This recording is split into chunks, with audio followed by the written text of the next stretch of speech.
It's going to everybody. I can't do it.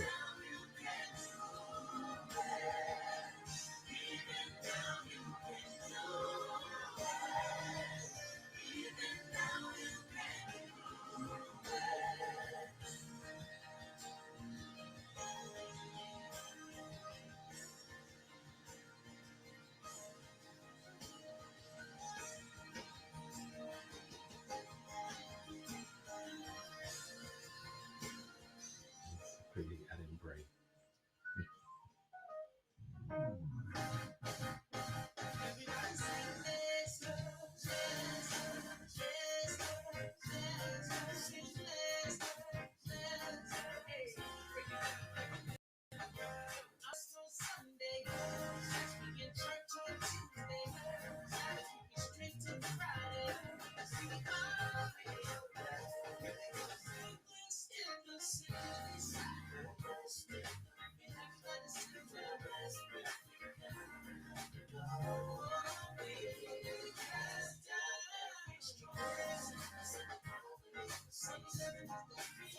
Yeah.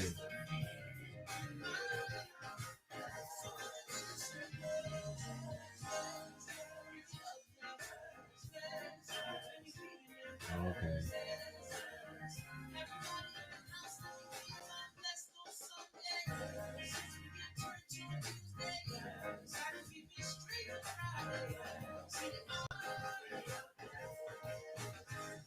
Uh-oh.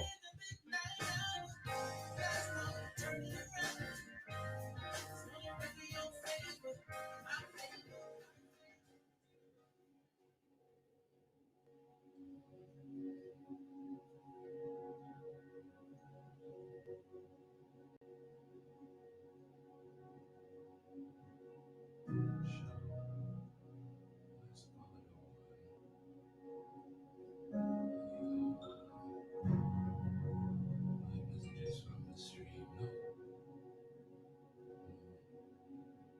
Okay. Okay, there we go. From some destinations, okay.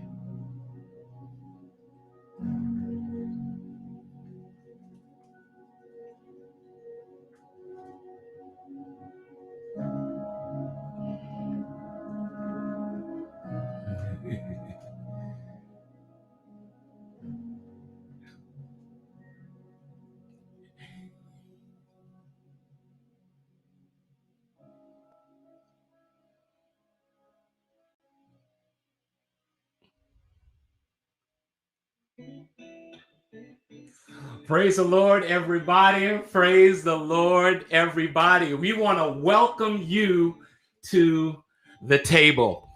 Tonight, I am Delroy Brooks, and tonight we are going to have a discussion with some young people hosted by Donovan Childs, a pastor, associate pastor of the University Church.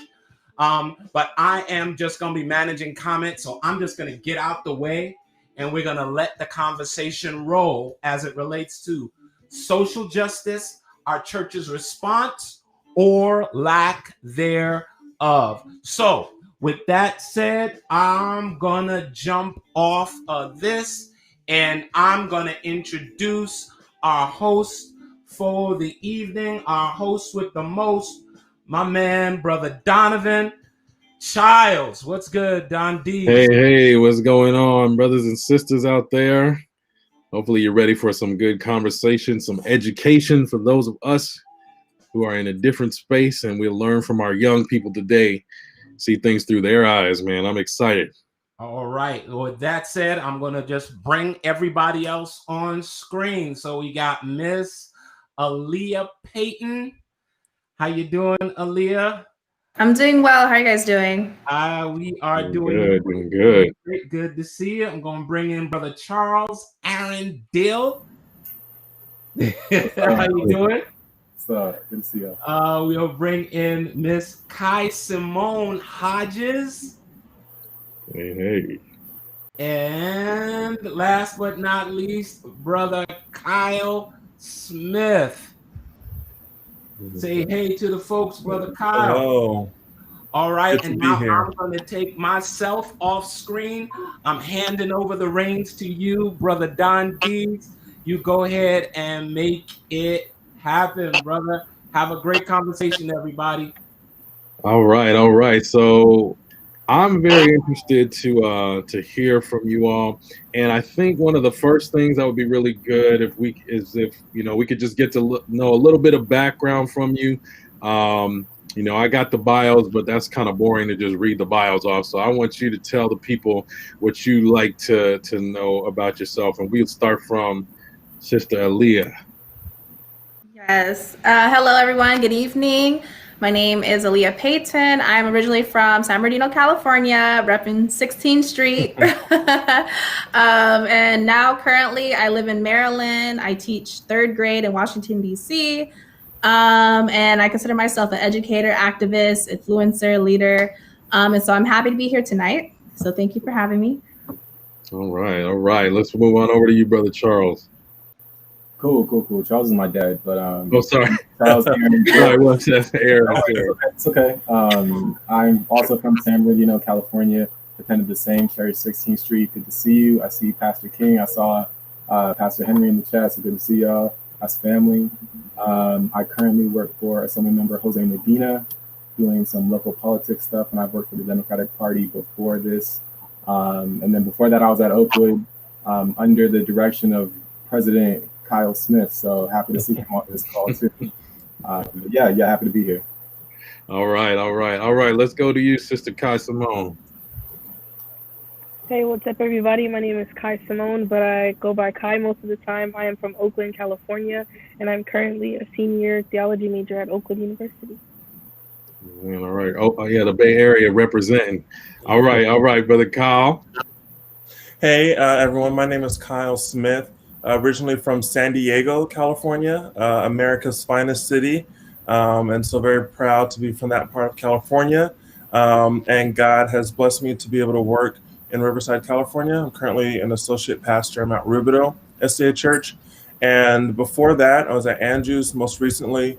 And before then, my heart, Oakland University down in Huntsville, Alabama, a wonderful HBCU institution. All right, so we got the Oakwood connection rolling here, huh? All right, so we talking tonight, this evening, about social justice. And before we kind of get into some of the questions, I want to see where is our mind, where is our thinking at. So when social justice, when you hear that term, what comes to mind? Words, phrases, situations. What comes to your mind when you're hearing this term or when you're thinking about social justice? And anybody can start. Just go ahead and jump on in, and we'll just have a natural conversation. I'll start, sure. When I hear the term social justice, I think revolutionaries. I think of folks fighting for the freedoms of not just one people, for all people. That's what I hear when I hear those words, social justice. Yes. I would say I would think of disadvantage, equity, equality, and fairness. For me, when I hear social justice, I just think I kind of flip the words around to be justice within society. And so, environmental justice would be making sure that our planet is healthy for all people. I think that to make sure that the justice system works for everyone in society, not just a favored group.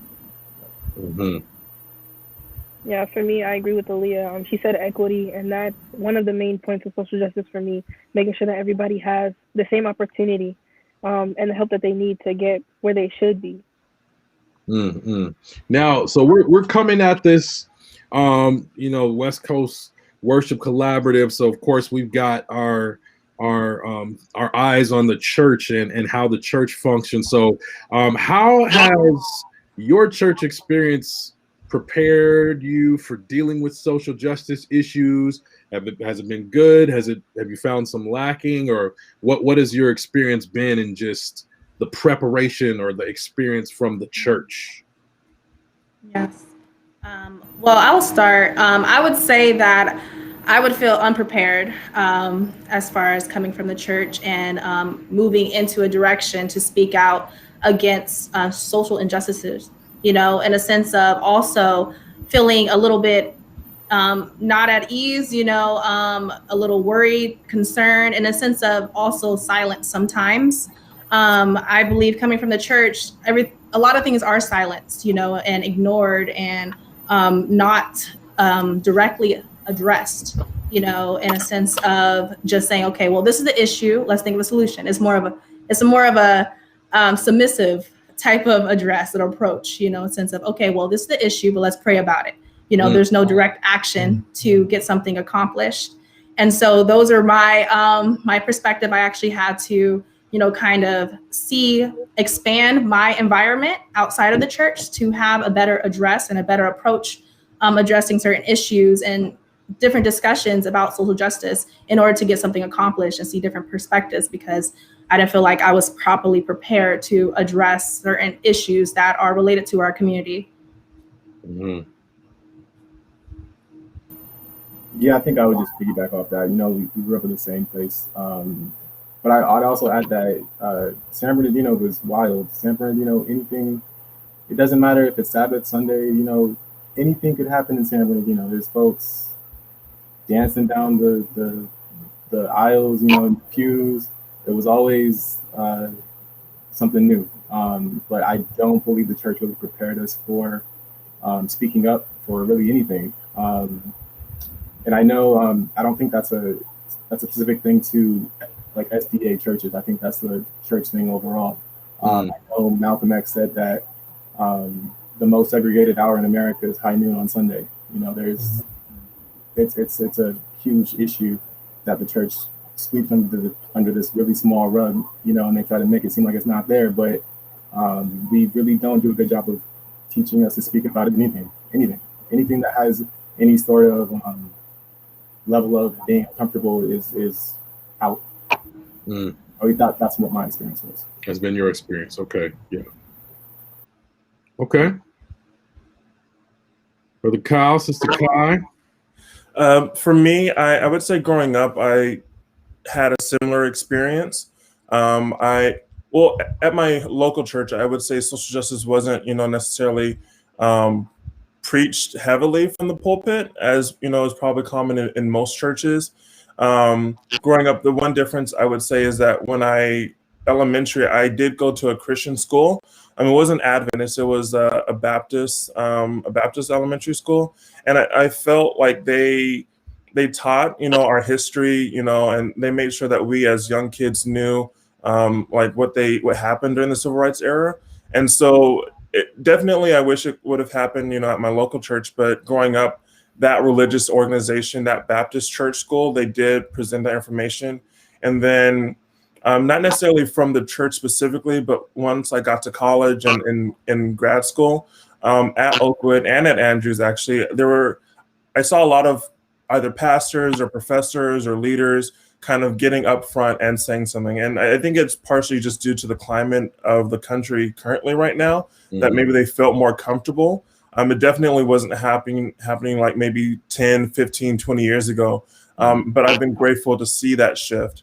And so, you know, when I come to my current church, Mount Rubidoux, you know, they've been, you know, before I got there, you know, like it's been active in the community. You know, I definitely think we can all do better. We're probably not at the same level of activism that, you know, MLK had and, you know, during the early civil rights movement. But thankfully, I'm glad that our church is being a little bit more proactive.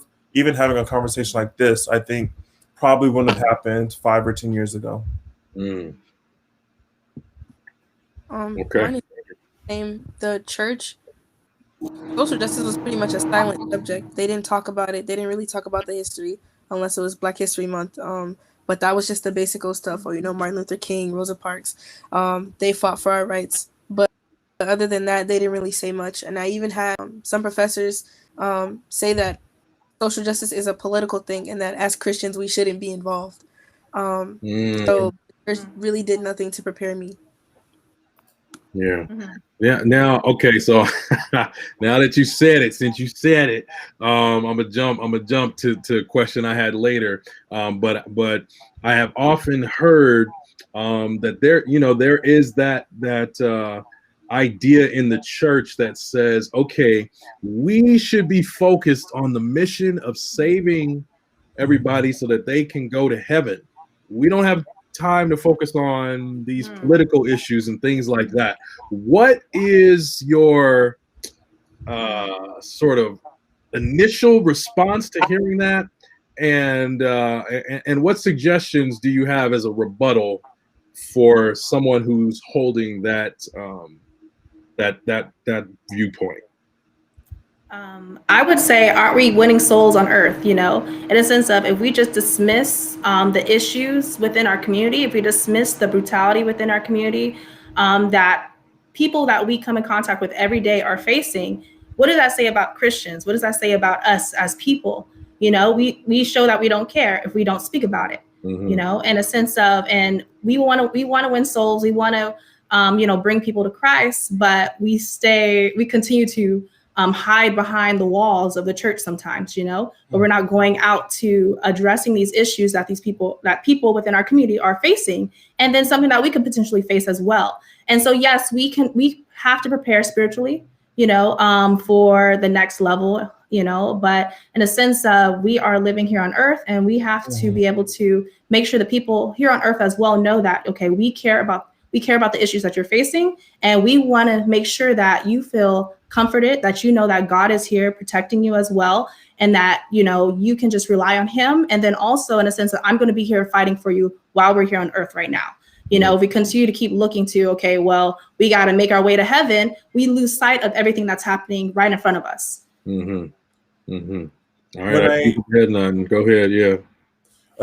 When I hear comments like that, I think the phrasing is, you know, they are so heavenly bound that they're no earthly good. And just, you know, if there's a woman who is trying to feed her kids, or a father is trying to feed their kids, they don't really care about the 28 fundamental beliefs in that moment. You know, they don't care, you know, that we shouldn't be eating pork, or, you know, all these other things that I think are valuable. But if it's, you know, between, you know, having anything on the table and starving themselves, of course, they're going to be focusing on those other issues. And so I think it goes hand in hand with it. You know, if people aren't meeting their current immediate needs, you know, hearing about Christ is of no importance to them. And I don't think we should be helping people to feed them Christ. I think we should be helping people because of Christ, and they'll see Christ through our actions. Yes, sir. Yes, sir. Anybody else jumping in? I would just add on, you know, Yeshua flipped tables.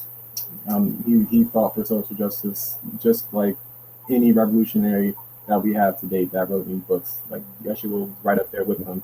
And also to add on, I think Aaliyah mentioned this earlier, but silence is complicit. So if you're being silent, you're not just, you know, just being a neutral stance. You are complicit to whatever the action is going on that you're not speaking up against or for. So it's a privilege to feel that way. And I don't have that privilege. If somebody's out there fighting for Black lives, I'm going to be right there with them because I am a Black life. And if somebody doesn't feel the same, then that's on them. That's between them and their God.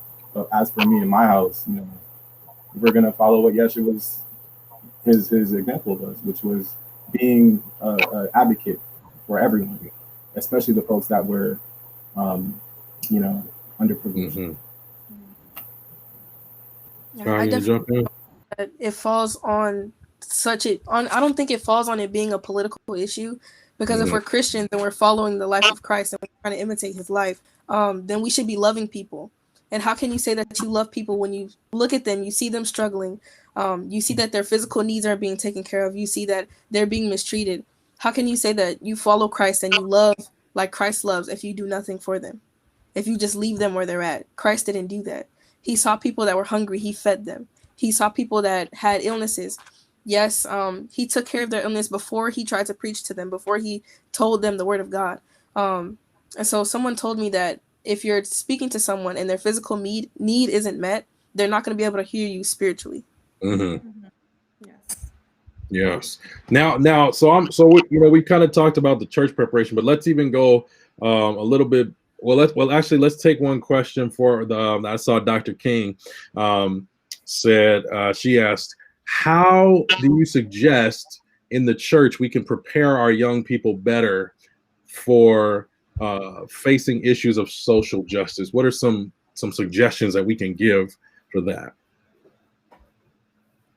I would say, start the conversation first, a sense of having, discussions like this. I always say the first step is to talk about it, address the issue. The next step is to, continue to make a financial impact as well. But, that's more of, okay, we're going to donate to this organization, or we're going to, fund this program, that tackles these issues. And then also contacting those who can make a major impact, as far as politicians, getting politicians involved with the church. I know that, we mentioned before, as far as, church and politics shouldn't mix. But when it's more of a social more of a social issue where it's community issue, that's not just politics, and social issues do influence politics. Because if we are saying, okay, needs to be done, we need to be able to contact those politicians who can get that done. Mm-hmm. I'm sure that we all believe in voting, right? And so if politics isn't a part of the church, then Christians shouldn't believe in voting, so in a sense. And so I believe that we need to kind of follow a step process, starting with the conversation, then, adopting an organization or a program that we can fund, as a church that's close, and then that even wins souls right there, giving them involved, saying that, us as a church, we care about your movement, and then contacting those individuals who can make a major difference, and kind of having that step process to say, we're actually going to make a major impact in addressing these issues from start to finish. Yes. And another option I think that could work is listening to your youth.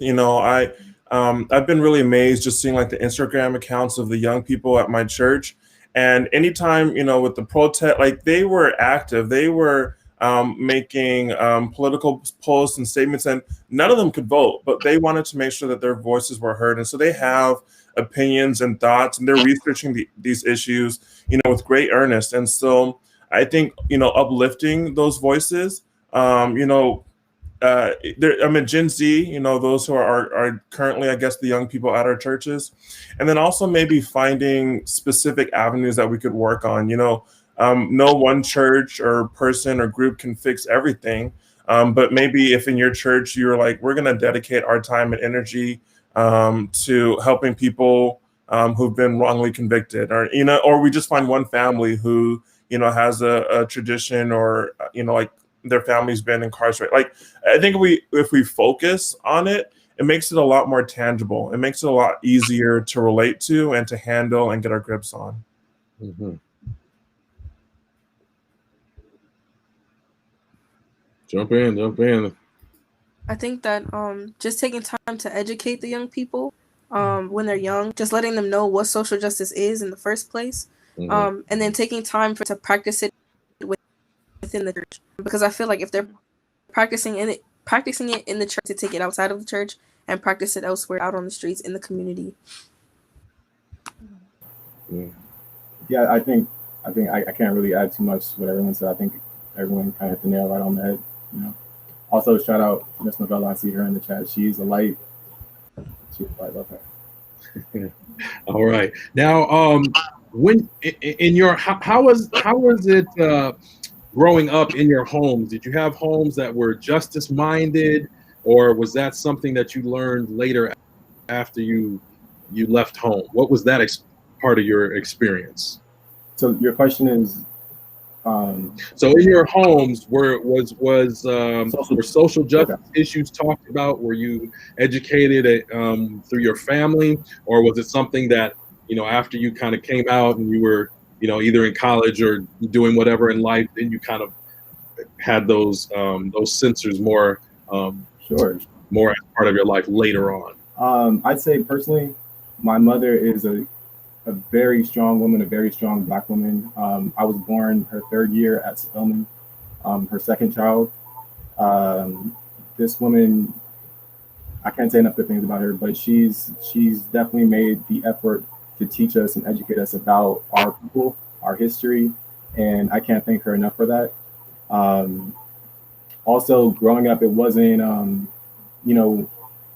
it wasn't like, what are you going to be when you grow up? It was like, what HBCU are you going to attend? Like that's a big portion of culture that I don't think many people of color can see, because they're just so focused on whether it be like a paycheck to paycheck thing or a job thing.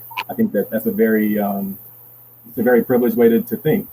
But I really appreciate the amount of education she put into each and every one of us that really, put us on the path for our lives today. And I appreciate that. I think Black people, because of melanin and because of the blessing that we have on our lives, are the most amazing people on the planet. So that's something that every Black child should know because it's empowering. Not just for social justice, just for you waking up every morning and breathing in the Holy Spirit. You know what I mean?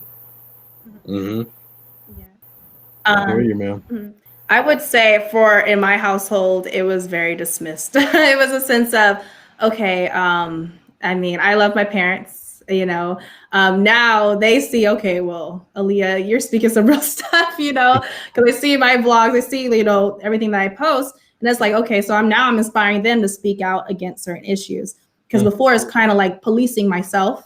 We were very, stay quiet, don't talk too loud, don't upset them, in a sense of just very policing yourself and policing your culture. And I felt that way growing up in California, not just with my household, but within my school, the schools I attended as well. And so I had to really find a sense of myself and appreciate myself as a Black woman, and then continue to push forward and say, you know what? This is what I appreciate about myself. I appreciate my culture. I appreciate my heritage. And I'm going to stand up for those individuals who look like me, who are disadvantaged, who may not have the opportunities or the resources to advance in life. And so I had to kind of learn that just experiencing different things, moving out of that California mindset of, just stay in California. I had to go expand and move to DC, move to Maryland to see that there's other ways to approach these situations than just, dismissing them. And I can say by my grandmother, who on my dad's side, she is very, I call her a Blacktivist. And so she's very like, pro-Black in the sense of, okay, well, you better know that if someone says something to you, you better stand up for yourself, So I kind of adopted that spirit from her instead of continuing to police myself. And I even, address my mom sometimes and say, you know what? Why are you feeling like you need to police yourself or, dismiss your own culture in order to make someone else feel comfortable? Or why do you feel like if you stand up, you are creating problems? Like, no, if you stand up for yourself, you're not creating a problem. You are addressing the problem and you're going to find a solution to it, And so now I'm teaching, my students that I teach, even just me expressing that on social media, when I go back home, it's inspiring my little sisters, my mom, my dad to speak out against these issues as well and not just ignore them. And so that's what I can honestly say about my background, my household, even the school I attended. Just a short little story that when I was in high school, I was Redlands High School. I was walking down to a Chipotle. Me and my friend, we go into a Chipotle. Someone yells out, "No Black people inside. No Black people allowed." And so that was a sense of, I was 16. It was like the really first direct, more blunt racism I faced and living in California. But at that moment, I felt I had to police myself. Oh, well, don't say anything because they're going to think you're too ghetto. Well, don't say anything because they're going to say you're loud. Or, it's like at that moment, I felt like I wish I had the spirit that I do now. So I could have said something at that moment. But I had to break out of that California bond or that California mindset of, okay, let me just water down my culture. Let me not speak too loud. Let me not address these issues. Let me just look past it. It's just a joke. Oh, they didn't mean it that way, And I have to take it for what it is and say, you know what, this is a problem. This is how I felt towards it, and I'm going to address it. And so I think now moving forward, that's the type of mindset I want to, continue to spread to my family and my students. For me at my household, it wasn't something like explicitly expressed. The general principles, Christian themes of being, equality for everyone, but not specific to our racial needs as a people or for those who are disadvantaged in community at large.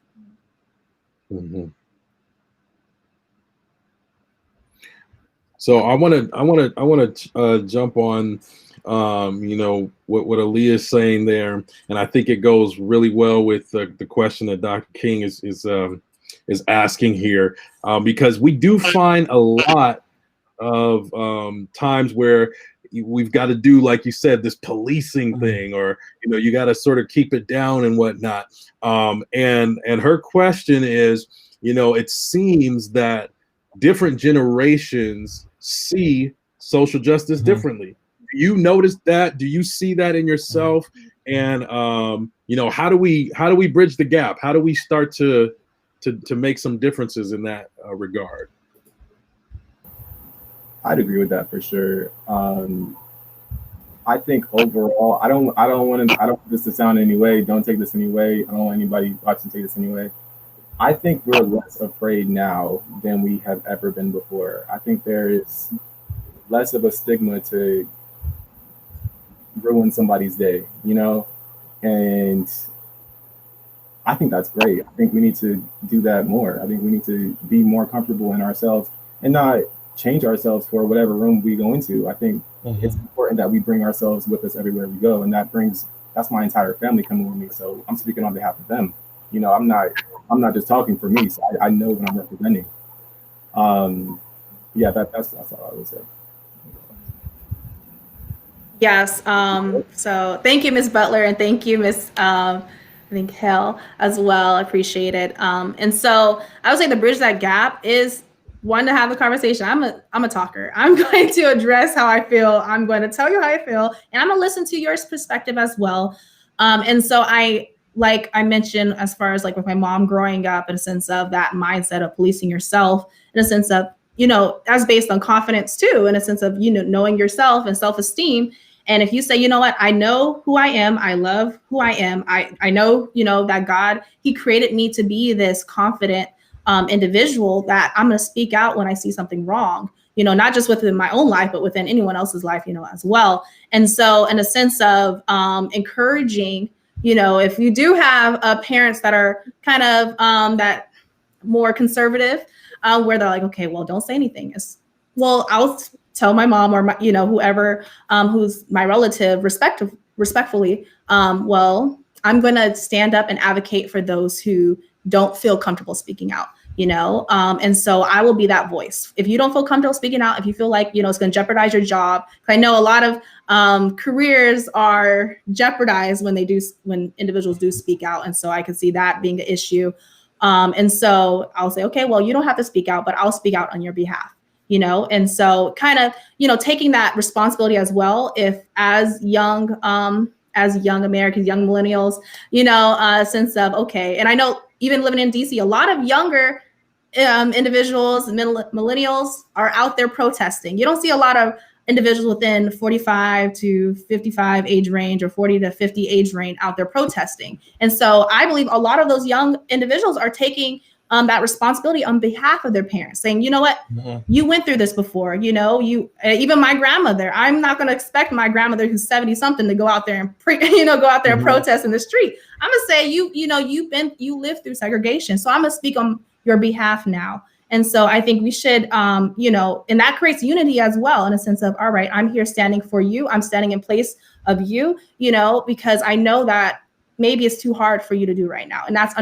understandable. You know, I'm not going to force you to do something that makes you uncomfortable, but I just know that I'm gonna speak out on your behalf if you feel this way as well. So we should advocate for each other. I just want to add, my granddad, he's like 80 something. He was out there protesting. Shout out to him. Shout out to you, Michael, wherever you're at, granddaddy. Love you, man. Yes. Yeah, I definitely agree with both of them. You know, just that principle of finding your armor and fighting in it. And so the older generations, you know, this may not be the type of fight that they're itching for, or maybe it is their fight, but they can't get on the shield and sword in the same way that we can. You know, it's no hate for them. You know, like we all have to do our own part. And for some of them, you know, I wasn't living there, but maybe their fight was just being, you know, that educated Black person in the law firm and showing others that, you know, that they deserve to be in that space. But for us now, It's no, I'm gonna wear my hair out the way I want to. Like you should already be accustomed to me being in this space, but now you're gonna be accustomed to me being my full authentic self, and you're gonna see me in the streets. Like I think with each generation, we're able to advance it to different levels, and even Gen Z and the generation that comes after them. I think hopefully, they'll be carrying on this fight in a different way that we're currently not doing it. Those areas where we're not addressing, those areas that we're not currently fighting for as much as we can be or should be. Hopefully, God willing, they're picking up that mantle and like, you know what, we're going to address this spotlight because it's still there's still a disadvantaged community that still needs support, that still needs to be uplifted. And so I think just recognizing what armor you have and what space and time you're living in is extremely important. Yes, man. Context matters. I gotta tell you. I mean, listen. Let me just keep it really real, real quick. Black people are dope. If anybody didn't know, we're just gonna put that out in the airwaves. But now. So we're just gonna get that out in the air. And I personally, so I'm 40 years old, and I have found that later on, more recently, probably within the past 8 or so years, have I felt more, I guess, I don't know. I almost want to say it's like I feel like the power of the melanin is like coming in. I don't know what it is, man. It's just like it was over on the side in a jar, and then somebody injected it, and I think it was the young people that decided, yeah, we're going to have our culture, and we're going to wear our hair, and we're going to just be ourselves unapologetically. I mean, you got the terms like melanin popping, all of these things. These are things that came out of people saying, look, man, we need to inform you. You have been taking our culture because you knew it was dope already, but now we're going to go ahead and take that ownership back, and we are going to put you on blast for trying to take it. And I think that's something we need to be proud of. I think that's something that we're starting to see more in many different places and spaces. And so I just want to give my own props to you all for taking those different spaces and bigging up the ancestors, but also taking and carrying on the mantle, as well. So let's talk a little bit about how we approach these ideas of injustice. As you're thinking about it, maybe we'll do a little bit of help to kind of get the minds going. And I did see a question on here where somebody was asking for recommendations if y'all know any books for people that are trying to get their kids going in terms of understanding social justice issues, or just kind of getting their mind around that. Y'all have any recommendations? Yeah, for sure. How old is this child? I'm not sure. Let's just go the broad range, or what your recommendation would be. I always, my main recommendation book that I tell people to read, tell folks to read, is Huey Newton's Revolutionary Suicide. This man founded the Black Panther Party. And then in the very first chapter, he gives you the whole overview of the entire party. There's a lot of misconceptions about the party, about what it was, about what it did, and the help that it provided to the community, help that we still see today, like the free lunch program.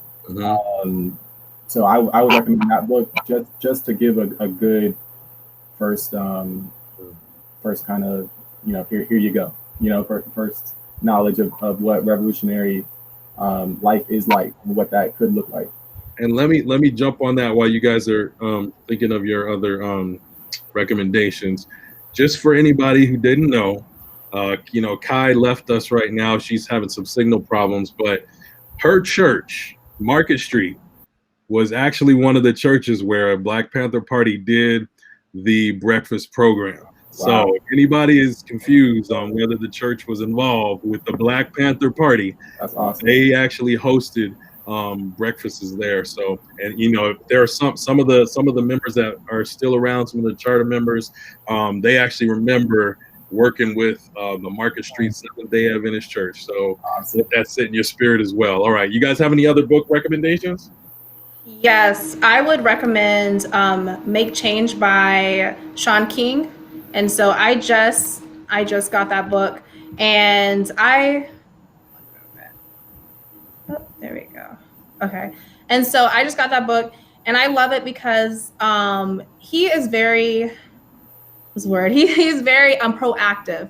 And also he is very confident in what he is trying to accomplish and goes throughout the steps to accomplish it. And so he's very credible to me. You know, I know a lot of people have their mixed opinions about him as a activist, but his book, I appreciate his book. And then also Hair Love by Matthew, I forgot the last name, but Hair Love is a children's book and is appreciating, you know, young girls' hair, young Black girls' hair, and, you know, that self-confidence, that self-esteem as well.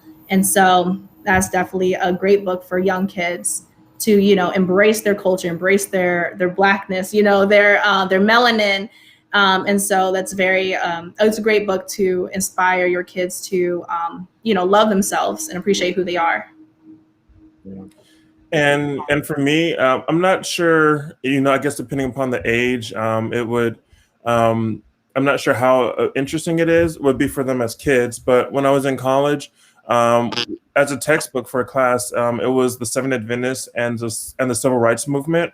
And so it just kind of it goes through a history of where not the church as a whole, definitely not the church as a whole, but like individuals and, you know, specific churches have been active in the movement. I think, you know, if we're speaking primarily to like a Seventh Adventist audience, I think it would be helpful to know that this isn't something that is out of place or doesn't gel with our religion. But, you know, a few people throughout our church's history have been active and have been present in that fight. And then also, I just went online because I think Google is like one of our best helps. And there's a website called socialjusticebooks.org. And so if you go on that website, they have a long list of books that work depending upon your child's age. And so I definitely think like presenting options is probably most important because there are a variety of issues within, you know, the Black identity and culture that, you know, people draw attention to. And so maybe they're a sports fan or they're having issues with accepting, you know, their own identity, or maybe it's the skin complexion issue, you know, they're darker or lighter than their friends. And so I think finding a book that speaks to their current, you know, place and time is of the utmost importance. Yeah. And also one more book. I was aside of Shakur's autobiography. This is not for children. I would say you have to be at least 10, 11. But this is a book that everybody should read. Everybody. Yeah. And I think a lot of these things too, parents can do it with their kids. You know, I don't know if y'all had this, but I remember my parents told me, look, you can go to prayer meeting, or if you don't want to go to prayer meeting with me, you're going to watch this Roots trilogy right now. Come home, you better be able to answer these questions. And so I knew why Kunta's foot got cut off, and, you know, all the little spots, man, because all those things help with that. I saw a question that just came up. I don't know if you can put that question back up, Del. That was it was a good question, but I don't remember exactly. Did you guys catch that? I did. Yeah. Yeah. Let's talk about the N word for a minute. With the stereotypes, what are you thinking here? That's funny because Aaron, you can go first. You go first, Aaron. I see you ready. I see you ready. I gotta go. You got it, please. Okay, so it's crazy because this conversation this topic comes up a lot. You know, I discuss this many times, and even today, there's this post that I was commenting on, and this one young lady, she called this Black man the N-word, and so he was like, "Please don't call me that," and she's like, "It's not that deep." It's like, okay, well, if he prefers not to be called that, then you don't call him that. And now I had an issue with the N-word, whether it's the slang version, whether it's the more, derogatory term. I had an issue with it. I don't call other individuals it, other Black folks it. I don't call myself it. I don't want to be called it at all. But I understand the history behind it, of the sense of, like a unifying word within the Black community, a sense of, oh yeah, that's my friend, that's my brother, and so that's like a unifying term. Now, of course, the hypocrisy with it in a sense of, okay, well, white folks can't use it because, or white folks or anyone who's not Black can't use it because it's a sense of, it's a derogatory term. And with that being said, I don't agree with any race using it, period. But it's understanding the culture, understanding that people use it in a sense that unify each other. I'm not too pressed to like really continue to talk about it, to continue to address them. If they use, if two Black men, they use it on each, use it to each other, I'm not gonna say, okay, hey, you shouldn't be using that. I will understand, okay, that's a form of unity, and I'm not going to criticize how they communicate with each other, but as far as moving forward, I think we can identify ourselves as something greater than just the N-word. We don't have to take on that label because that label was placed on us. It wasn't something that we created. It was something that was given to us. And yes, we have to tweak it a little bit to use it to our advantage, but still, I'm not going to use something that my oppressor once, called me. And so I to each to his own, a sense of, if you feel comfortable using it with your friends to communicate, so be it. If you feel like that's a different definition of it, so be it. But if someone doesn't want to be addressed that way, then don't address them that way. And, we shouldn't have an issue with that. So yeah, those are my thoughts. Yeah. Jump on in, fellas. I would just say, in short, I won't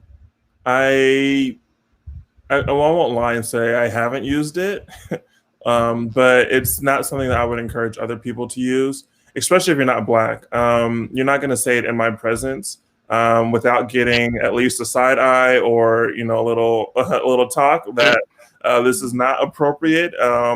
There was even I can't.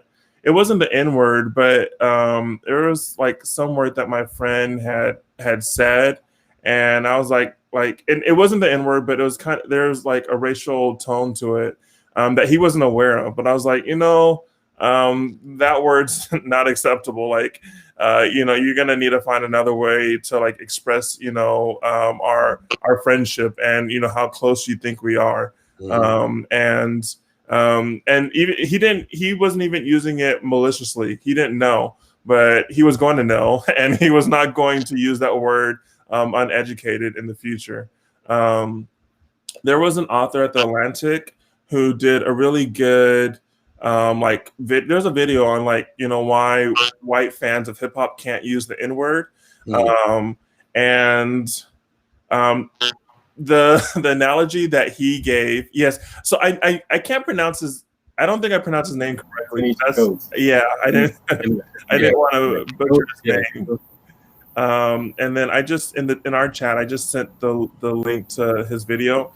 But one of the arguments that he gave was just like his wife, his wife and her friends, like they throw away casual names to one another that he would never ever use to call his wife. That's his wife, but like he still knows that words have power, and there are some things that you don't step across that line. And then I think TV has also done a good job in some ways of explaining that. In Blackish, Girlfriends, probably every Black sitcom, they probably have at least one episode of kind of addressing the N-word and how it's just not okay for others to say it, or maybe even for us to say it. There's a variety of opinions within our culture. Right. Man, the only thing I would add, these two great answers. The only thing I would add is, Black people are so dope. We're so dope. We took this disgusting word, this disgusting predicament that we happen to be in for centuries, and we made it into something cool, man. Like what kind of mindset do we have that we can just do that, and the entire world wants to be a part of it, and they can't. But it's knowing who you are. It's knowing that we're not niggas. We're royalty. Actually, we are kings and queens, and that doesn't mean that we have like full empires. It means that the God that made the entire universe is helping us breathe. It's helping us open our nostrils. It's keeping our blood flowing. It's creating melanin in us. But there's a huge issue with colorism. There's a huge issue with just tons of the words that we say. Like people say brother to me, like hey brother. I feel like that's just, I see that the same way as the N word. Like I'm not brother, I am myself. You know what I mean? Like if you have to create these words to fill this gap, I don't need to be around you. But I would say it's education. At the end of the day, like Sister Kai was talking about, it's education. I would implore everybody watching to know what the Willie Lynch letters are, know what colorism is, and then you can make that determination as to whether you want to say the N word or not. Myself personally, I'll use it around close friends because that's the environment that we were comfortable in growing up. But it's not something I want to use in the future. It's not something that I want to give to my children because I know who I am. I know if it's my seed, I know who that is. You know what I mean? So I don't need to call him the N word because he's not. You know what I mean? That's how I feel about when I look in the mirror and see myself. But that's all I don't know. We're just dope. Black people are dope, man. That's all I can say. Now I got a question. I want Aaliyah for you to start off answering this, and then gentlemen jump in on here. I remember when I was young, we used to have, and this is a memory from first grade, and there was a book. There were these set of books. They were like these history books, and one of them was this book on Christopher Columbus and how great Christopher Columbus was. Since you're in the education world, how are they dealing with things like this now? Because we're talking about education and trying to educate our people. Hey, all right, back in the house. Welcome back. So what I'm asking here, kind of taking the education approach, and we're looking at with the younger generations, like the children. How are people in education, or maybe even just your personal approach, Aaliyah? How are you all dealing with that now when so many conversations are coming out about, hey, we're not going to be celebrating Christopher Columbus Day. We're going to be celebrating Indigenous Peoples Day now. How are you approaching those things? And then just go ahead and start off. How are you approaching? Yeah, so thank God I am at a majority Black school, so I get away with teaching Black history. Like our unit for social studies for third grade is learning about the history of Washington D.C. So I showed them a little video about African Americans within Washington D.C. during the early 1900s.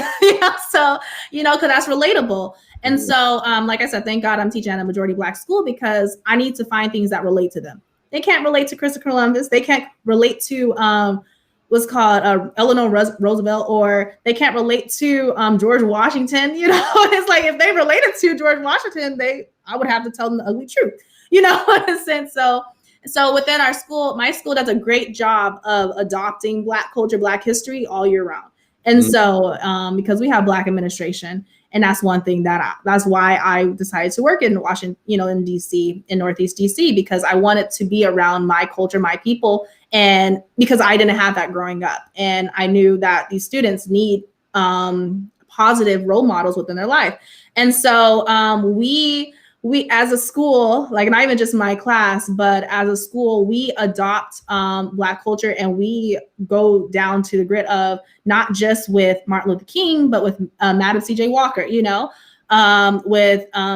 going down to deeper roots, understanding like, okay, well, yes, we did have a time in history where there was slavery, but that's not all Black history. It didn't start from slavery and then end up civil rights movement and then now 2020. It's like the whole Harlem Renaissance era, Black Wall Street, all that, we just skipped over that when I was growing up.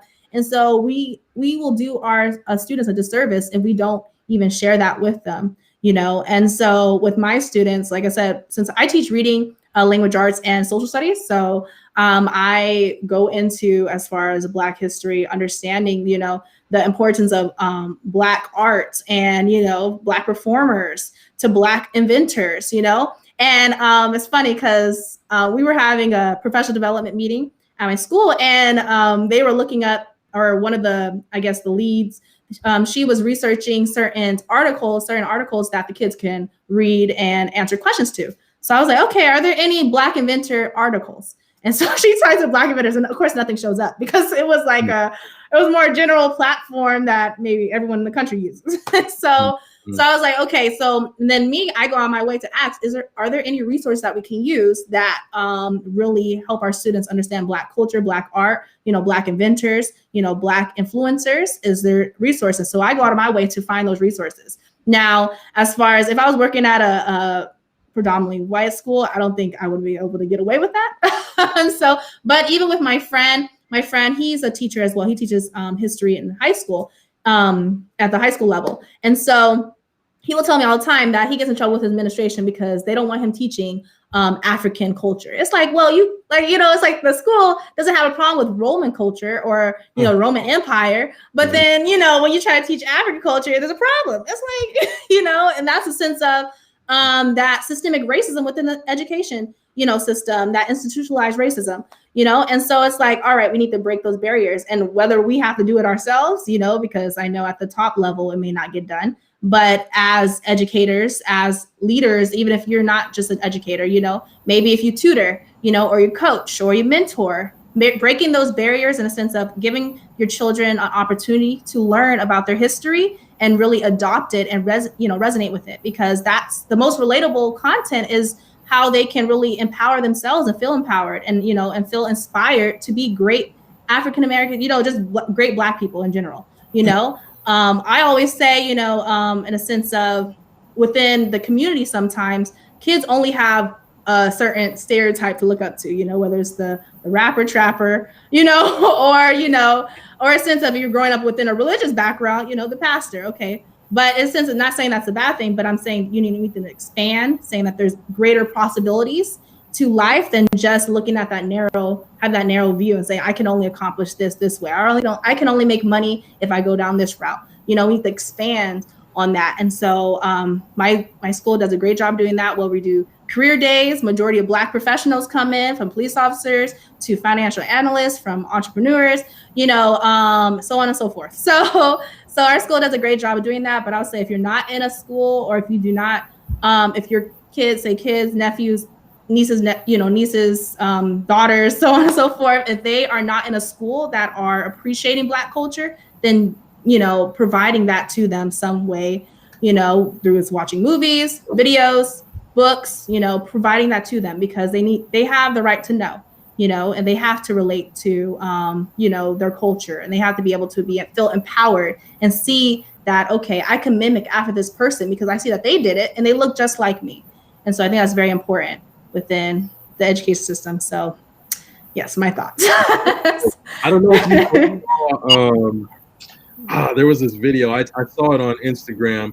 There's a lady who's a very well-known ballerina, and she just went through different neighborhoods with her full dress on, and she was trying to teach the girls in the neighborhood ballet, just like right there on the street corner. It was a cool video. Misty Copeland. Yeah, Misty Copeland. Yeah.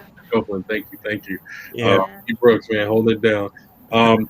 That question, there's a question that came up, and I just want to add that in the mix, and then you can jump in, Kyle. Was that is it important for kids to attend Black schools? Why or why not? So just add that into the convo. Absolutely. Having had the chance to spend, I guess, the majority of my educational experience in a predominantly Black institution, I think it is critical. It's something that I'm going to look for with my child, whenever that happens. Like going to a day school all the way up through 6th grade, where the majority, I think, only had one white teacher from daycare all the way up to 6th grade, was so important. I may not have recognized it then, but just having someone who's teaching me, that looks like me, that understands my culture, that understands when we get loud, that understands how, little Black boys play, or understands, the cultural significance of, of our hair, or knows what it's like, living in our home. I mean, I honestly don't think that you can put a price on that experience. And truthfully, I mean, even the other schools that I went to, even though they weren't a majority Black, I think they've always been a majority minority. Definitely my junior high and high school, and I think Andrews, the majority is white, although they kind of teach from a Eurocentric perspective.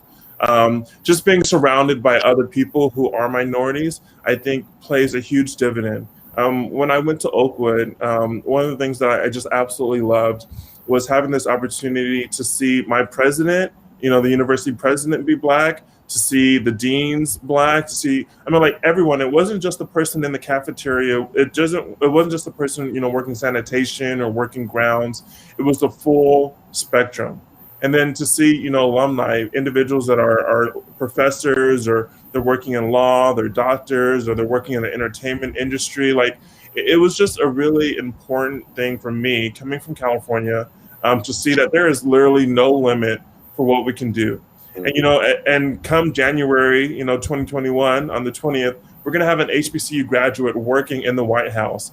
I love the way Aaron phrased it earlier, just like, what HBCU are you going to? When I speak to someone who's younger, I definitely would love them to go to an Adventist school, but if they're black, it's like, well, we'll make sure there's an Adventist church nearby. Like, what HBCU are you going to if it's not Oakwood? Like, you need to. I just think it's so critical. It's so important to have people that understand your perspective, that are rooting for you. I mean, I don't know how many times I had professors invite me over their house, or they saw that I was struggling with something and took time out of their day to help me, And these individuals aren't getting paid a lot of money, but they're literally doing like ministry. They're doing, missionary work, serving the students there.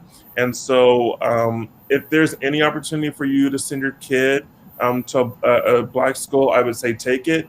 And then if your child isn't able to attend a school that's primarily black, something that I've heard some other parents just like, whenever they're signing their kid into a new school, talking with the teacher, letting them know, like, hey, like, this is how you're going to address my kid, like off the bat, like not waiting for an incident to occur where there's like some misunderstanding upon culture. It's like, no, you have a black kid in your class.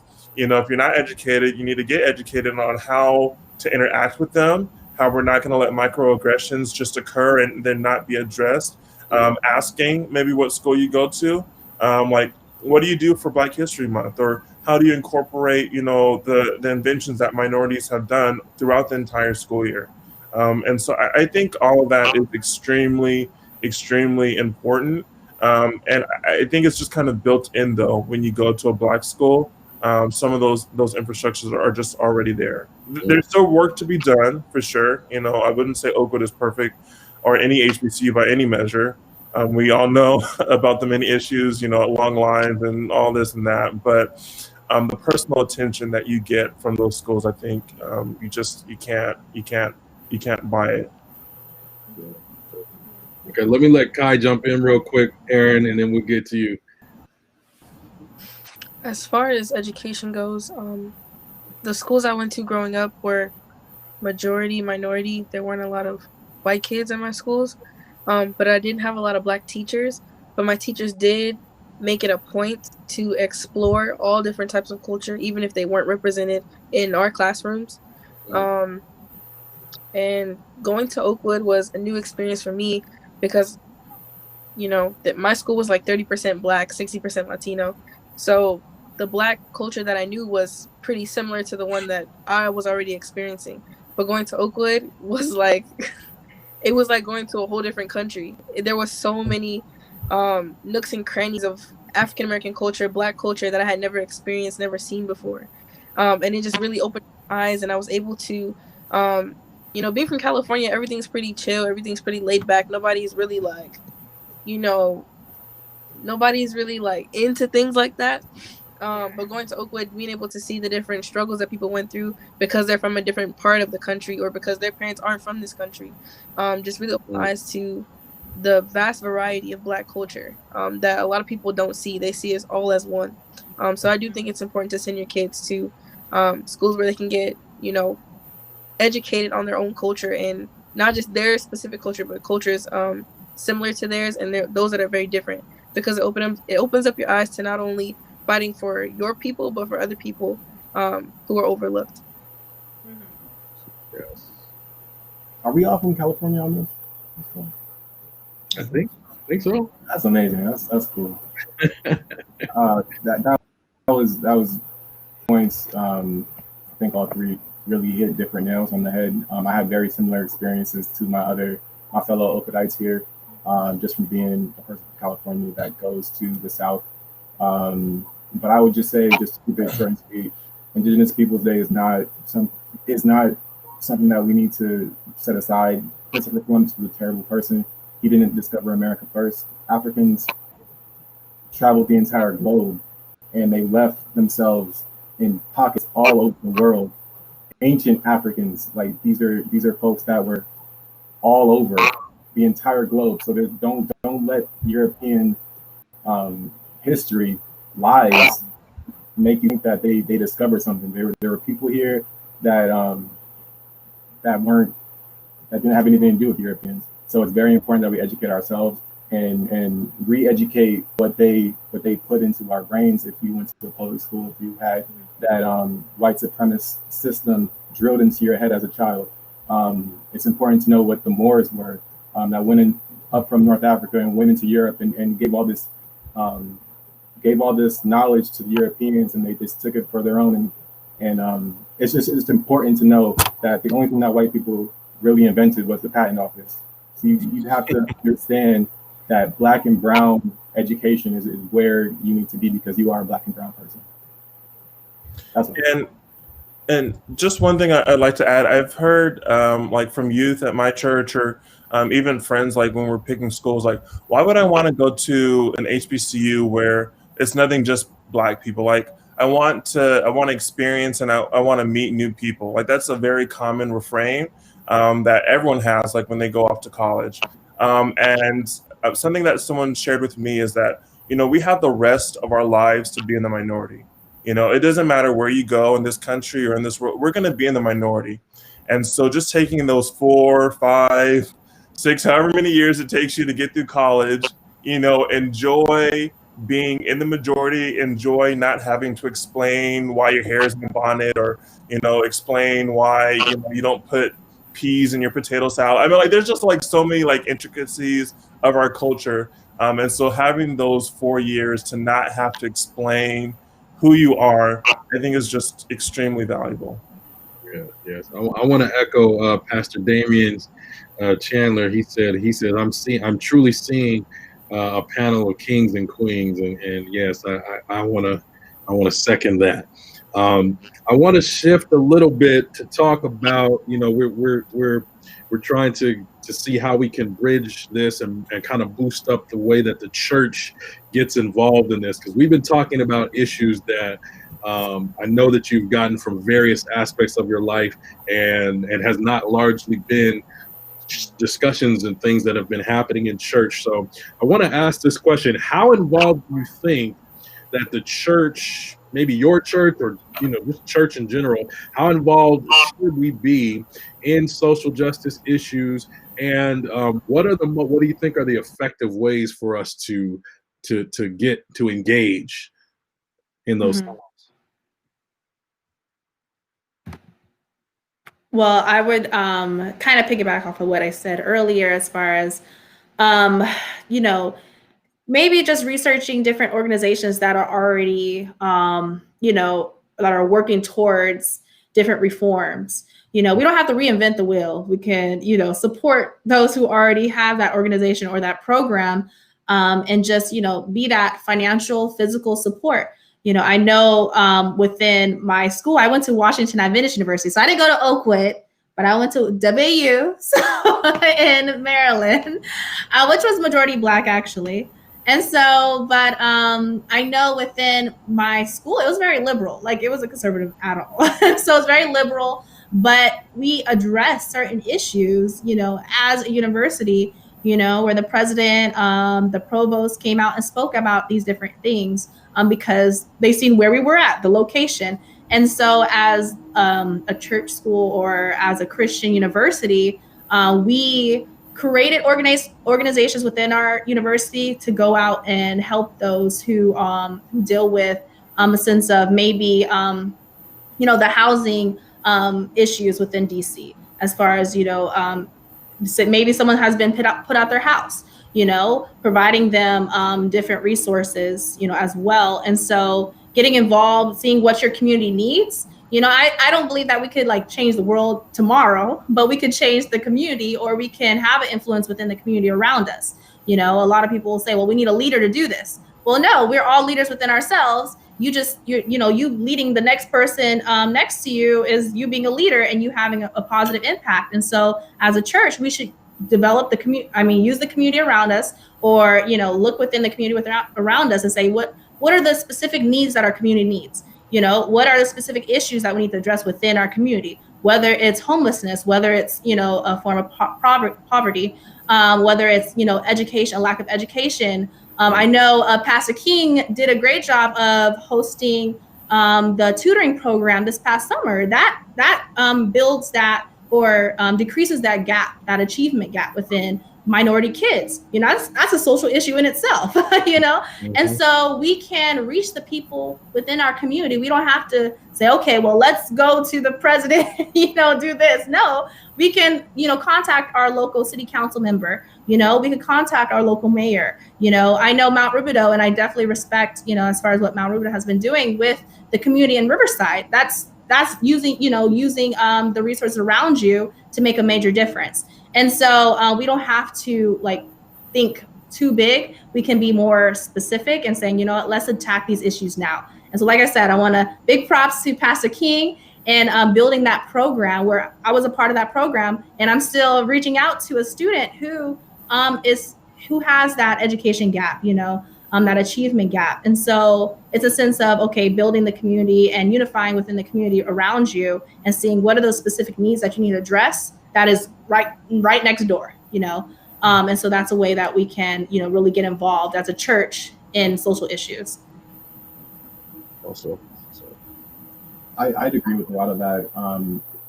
Working for a local politician, I'd say that having that connection with them is important for everyone. It doesn't matter who you are. You need to be connected to the person that represents you, even down to the local level. Also, I'd add that, we had some great points, but I'd also add, in terms of education, there's no reason why we can't have a school at the church. There's no reason why we can't do something similar to this, like a prayer meeting at 16th Street. I know Aaliyah will remember we had rap session with Pastor Gerald and like 50 youth. We would be in there rapping, like having just real conversations with each other. But ethnic studies needs to be a part of that. Black studies needs to be a part of that. The diaspora, all that needs to be a part of that, so they can understand that when they go back in the world, this is a war that we're dying in, and why are we dying in? Because we have this melanin, we have this thing called melanin. You know what I mean? So there's things that you have to educate ourselves with, that other people who don't have the same blessings. I don't understand that. So we really need to be educating, and then also looking towards our local electeds. If that's what we're doing for voting, we need to be keeping the people in who work for our agenda, and putting up more people that will work for our agenda. There doesn't need to be any incumbent that doesn't serve us, because they are literally public servants. Mm-hmm. That's it. Thank you. Mm-hmm. Mm-hmm. I would encourage the church, I guess, to focus on three things: being present, first and foremost. So just being in the community. I think it would be extremely hard, or maybe even impossible, to help solve an issue in your community if you don't know them. Right. We shouldn't only know the members of our local church, when we're inviting them to a crusade. We need to be present in their lives throughout the year. The next would be learning. And, there's just so much that we can learn from organizations that have been on the ground working in these communities for years, or maybe even just a year ago. But still, I don't think, if we take the position that we have nothing to learn, then we're already, starting off in the wrong position. And then lastly is just being active. So after we're, present in the community and we're learning from others, just choosing one or two actions to really champion, and then going forth from there. One of the things I think the church could do is really use their resources. I know there's some churches that own land next to the church and there's nothing there, or they just have a bunch of money saved up and they're not really doing anything with it, or the community outreach team kind of just chilling. They could use those resources. So if there's land next door, maybe put up a nice little building. Doesn't have to be anything spectacular, just a little building. And each year commit, the community outreach team could commit to putting somebody in the house, and putting them up, helping them get back on their feet, helping them find a job. There are plenty of professionals in the Adventist church, and being willing to share their knowledge. And there is a lot of untapped potential in the young people in the church that could, start their own organization that could help in the community. But just really taking advantage of these resources that we already have and putting them to good use. Mm-hmm, mm-hmm. So I noticed something very interesting that happened, and it was global. Following George Floyd's murder, there was like an explosion of activity worldwide where people are, taking down statues of oppressors and all of these different things. And sometimes churches were involved, and I'm speaking the church in general, not necessarily just Adventism, but sometimes they were not really there to be found. And so I have a two-part question I want to ask. What do you think sparked that somewhat awakening or activity that was, a global? And then when should the church get involved in these things? And we're kind of coming close to the end. I want to make sure everybody gets to say something. So, try to keep it concise. But what do you think sparked that? And when should the church get involved in those type of things? Aaron can go. Okay. So I would say, as far as what sparked it, is because it was filmed, and it's in your face. So it's like, if you ignore it, then I'm questioning your character, in a sense.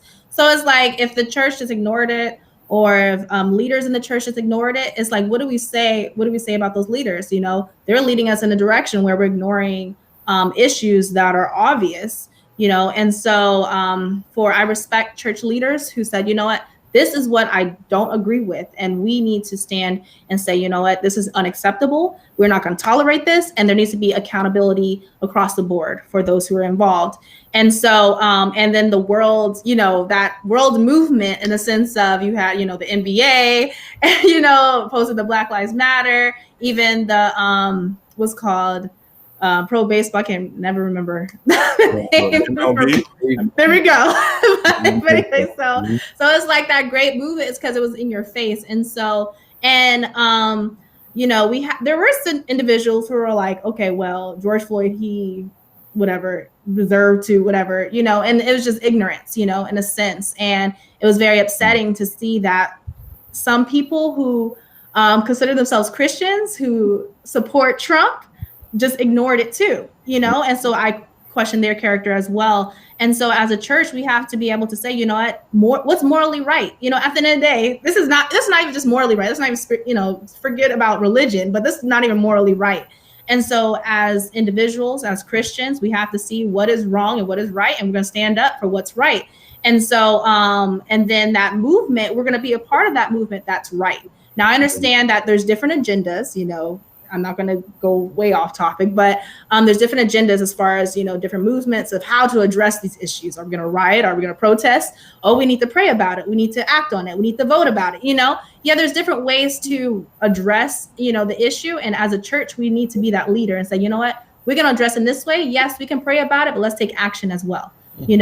And so, and that we can be that face or that leading movement, that, that sense of, all right, well, let's look to the church for this, let's look to the pastor. What is the pastor doing? I know, the pastors are seen as those mentors of leaders, those guidance counselors, in the sense of, okay, what's next? What's the next step? And the pastor doesn't know, or if the congregation is lost, in a sense of they don't know what, we don't know what to do. How do we address this? And so I'm not going to put all the responsibility on the pastor of the church. maybe just the administrative team. And then that's also where the administration team or the pastor can say, you know what, well, who can voice their opinions on this? What are some ideas that other people within the church have to address this issue? And then opening the discussion to create feasible solutions to how do we address these problems, instead of waiting for another, I guess, entity or any other leader to address the problems. We need to address it head first, instead of waiting for others to say, you know what, okay, now it's a big problem. Since they addressed it, now it's a big issue. No, we have to address it first. We shouldn't wait for everyone else to address it, all the other movements to address it for us to say something about it. No, we need to be the first ones to do it, since we should, since we are the ones who should be the light, the light of the world, in a sense. So I believe just as pastors, as church members, as Christians, we need to address it head on instead of waiting for others to address it first. Gotcha. All right, others, real quick, but Sure. I just want to say everyone should read Deuteronomy 28. It gives a really good knowledge of what the curse was that was put on God's people and the blessings that were supposed to be put on God's people. But Deuteronomy 28, definitely read that chapter. It's like 78 verses, but it's good. It's good knowledge to know. I also say that this isn't a new problem. This is a very old problem, and it's been happening. I see somebody put in the chat, Rodney King. This has been happening. George Floyd was important because it was filmed, and I think because of the pandemic, a lot of people were home, and it just made this perfect storm, this perfect powder keg, and into something beautiful of protesting and learning your rights, and just saying no to the system of white supremacy, which is great. I love that. We need to be cognizant of where we are. This is the last days. We need to be aware of that. We need to know that we're a blessed people, and it's time to just wake up. That's seriously just time to wake up. We are too old to be in the same traditions, and that doesn't. I'm not knocking the church or anything, but sometimes we look at the traditions a little bit too much. We need to be a people that is awake and educated about ourselves, because who else is going to teach us that? So that's all I would say. Awesome. Aaron hit like exactly what I was going to say. I think only because of the pandemic did the world respond to George Floyd in this manner. Because just like from undergrad, like there have been tons of times where we've been out in the streets, we've protested, we've laid in, done marches, but the world literally was like paused. Like people weren't. It was like in the early part of the pandemic, like when like no one was working unless it was essential, and so we've seen people killed on videotape, unfortunately, many of times. But there wasn't a football game that you could watch to draw your attention. There wasn't a new show or crazy thing happening that could draw your attention. Like on nonstop repeat, like the video was playing on the news, and that could be triggering and depressing for us as a people. Just very traumatic. But I think it also caused a lot of our brothers and sisters of a different race, or maybe not even those who support us, but just you couldn't get away from it. You couldn't deny this blatant tragedy that occurred, and you can ignore the fact that it's systemic. It's something that's built into our country and our culture. Also, I think Donald Trump being president maybe played a part of it. We've had, I guess it's been 2 or 3 years of his leadership, and just seeing people be blatantly racist and hateful. And so I think there was, the counteract to it. People have already been, in the streets protesting, but now it's like, we're not letting, people have been organized specifically against him and other charities, the Black Lives Matter movement. And so I think all of this really did help. But the pandemic, I think played the biggest role, because otherwise, it would have just been another news story that would have died 7 days later. Yeah. And it's unfortunate that a worldwide pandemic had to be the reason for other people to see that Black Lives Matter. Wow. Yeah. Hi. I definitely agree. Video of George Floyd was something that you could not get away from everywhere. When you open social media, they're being reposted, retweeted. So that was one of the reasons that it blew for sure. in regards to when is it appropriate for us to step in, it's appropriate for the church to step in anytime there's something that goes against what Christ said. That's when the church step in. Whenever there's something that doesn't exemplify love but exemplifies hate, that's when the church should step in, because we are supposed to be the leaders in love. We're supposed to be the leaders in peace and in justice. So anytime those things are not happening, that's when we need to step up. Yeah. Look, man, collective mic drop. I got nothing more to add. Y'all done tore the place up. So Dale, come back on. Take us home, brother.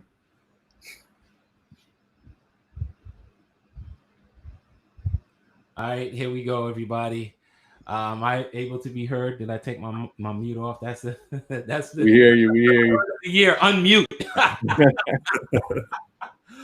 But man, this has been awesome. It's been rich, as you guys have been able to see in the comments, that people were really connecting to the things that you were saying and the ways that you were saying, and you are all.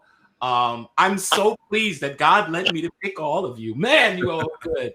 Excellent. I so appreciate you, Aaron. So appreciate you, Kyle. So appreciate you, Aaliyah. So appreciate you, Kai. Even with that janky Wi-Fi down there. We work on helping them out at the HBCUs, get their technology up. But it was great. It was great. We appreciate all of you.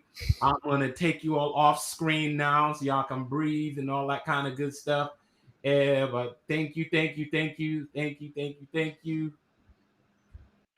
I should keep you on just for a little while longer, Kai. You know? Oh man, this is great. We so appreciate everyone who've been in the chat, connecting and just keeping the conversation going. And that's what happens. This is what happens around the table. It's what the table is for, place of conversation, and it's something we want to be able to continue doing. But that was what we were doing tonight, welcoming you to the table. And now on tomorrow night, I want to invite in our brother Damian Chandler. What's up? What's up? What we can expect. Oh man, I am so excited. Can you hear me, or am I good? Yeah. Man, I am so excited about what happened just now, dude. Like, that was crazy. Wow. That was nuts. Like, I hear people say all the time that the church is in danger and we don't know what they're going to do. Well, let me tell you what the millennials are going to do. What I can't wait to get out of the way, because that lady Aaliyah, she was dangerous. and Kyle and Aaron and Kyle, my God, that I cannot imagine what it would be like and what would happen if we were watching them lead the church in the way that God would tell them to lead the church. I am excited. I'm excited. So I hope that you were blessed on tonight. I hope that you heard what God was trying to say to us through our millennials. And I want you to go into the chat and let them know. I mean, if you were blessed, don't be silent. Go ahead and put it in the chat and let them know. Well, the West Coast Collaborative has been a group of pastors that got together all on the West Coast and said, listen, it is too difficult to do ministry alone. We don't want to do life or ministry by ourselves. We've been meeting for months and planning for this week, and we hope that you have been blessed. And if you have been blessed, the only thing that we need you to do is to tell somebody. So last night we had the prayer experience with prayer warriors from across the West Coast. I believe that from heaven, the West Coast was lit. God could literally see the light shining on the West. And then on tonight, our millennials took the stage and they just said, listen, later for silence, we got work to do. And I as a pastor, accept that charge. Now, tomorrow night, Friday night, we're going to be in my bag, because Friday night is going to be a worship experience like you haven't worshiped since we've been in the pandemic. You're going to lift your hands. I want you to bring your dancing shoes. We're going to shout. We're going to cry. We're going to testify. Tomorrow night, we have our virtual concert. It is called Night of Worship now. And so on tomorrow night, I need you to bring a friend. Please, I need you to bring a friend. I need you to bring a brother, a sister, drag somebody. I need you to get the lawn chairs and take out the projector and set it up.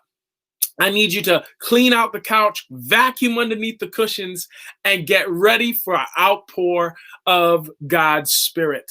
It's going to be music from across the country, moments that were all created during this COVID time that have blessed our souls. And I'm going to be joined by Michael Bennett and our co-host, Michael Bennett and Jillian Monet. She's going to be in the house as well. So Delroy, I am so excited. I am so excited about what God is going to do on tomorrow night. Amen. And we are excited too. 7 p.m. on whatever way you connected with us tonight. We invite you to join us on the West Coast Worship Collaborative Facebook page, but you can go to the YouTube and Facebook pages of all our collaborative churches. We're asking everybody to share it with somebody else. Be with us again tomorrow night, 7 p.m. Make sure you got a good internet connection and a running room, and you will indeed be blessed. That's it for us tonight. You know what? I started this thing by just shoving everybody in, and we didn't have a word of prayer. So I want to pray for us now to close. So if you don't mind, let's have a word of prayer, everybody. Father, in the name of Jesus, we thank you for this opportunity to have been able to talk, share, hear, learn, and listen.